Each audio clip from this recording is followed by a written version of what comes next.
Hope all is well in Cryptoville for everybody out there, the crypto enthusiasts, investors, beginners to experience. Very serious message right here. I'm dealing with taxes right now.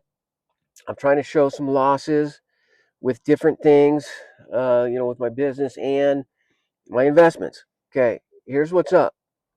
And if you're interested, the Economic Ninja talks about this. He did a detailed, crazy course that's cheap on it's HILO versus LIHO, which means highest in, lowest out is HILO, lowest in, highest out LIHO. Now this has to do if you got Coinbase and you're sitting there and you go in there to click a buy or sell, there's a little notice at the bottom that says which one you have chosen. This is very important.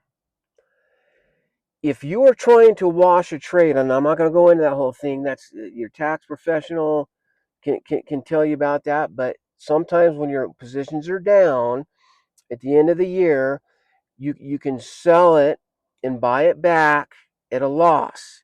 Therefore, write off the loss on your taxes, saving you tax dollars. Okay, that's it in a nutshell. When you go to buy or sell, again, I don't know about sell. I'm sorry, I don't know about buy yet. But when you sell, that little notice comes up there, and you can click learn more, and it does explain it to you. But listen, if you're trying to wash a trade, you want to use highest in and then lowest out. Doesn't that make sense? For tax purposes, that means you're going to show a loss. Now, if you're in a situation where you're trying to qualify for a car loan or a mortgage loan or something, and you need to show a little bit more revenue or a little bit more income, this is kind of could be there's a lot to this whole thing. A little bit tricky, but you can use the lowest in, highest out, even though your position might be under from where you bought it at the top, but maybe somewhere along the way there you dollar cost average in and you bought lower to where it kicked up and you can show a profit on the lowest in, highest out. Talking about buy or sell.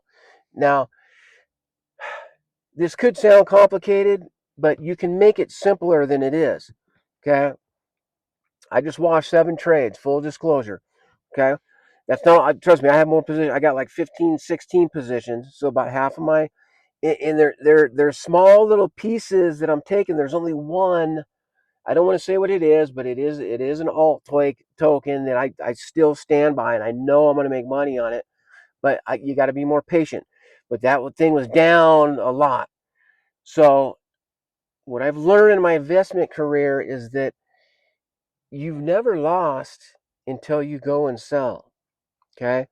Now, when we're talking about wash trade, I sold, but I don't plan on staying out of these positions. I buy back in. I wait 24 hours. Some people buy it back right away. I heard a couple different narratives on why you should wait, but I'm going to wait a full 24 hours to buy my same positions back in. There's only one position that I might not go back in on. I'm going to do a little more fundamental research on it, but I just wanted to share that with you guys today. Get aware and study up on highest in, lowest out versus lowest in, highest out.